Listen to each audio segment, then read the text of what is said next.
زبدانی میں 10 ماہ کی جنگ کے بعد آج کل وقتی طور پر امن ہے۔ سرکاری فوج کی کچھ چوکیاں اب بھی باقی ہیں، تاہم ان کی سرکاری بندوقیں خاموش ہیں۔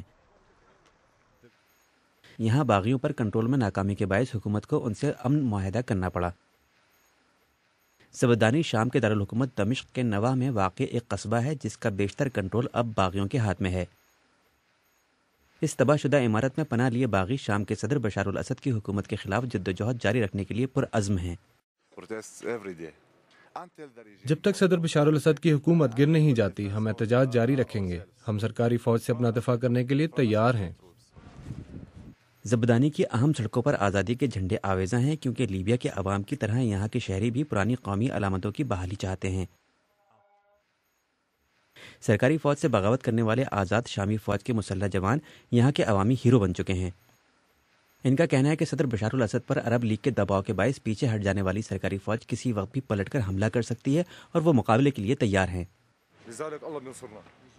ہم خواتین، بچوں اور اپنی عزت کا دفاع کرتے ہوئے جان دینے کے لیے تیار ہیں۔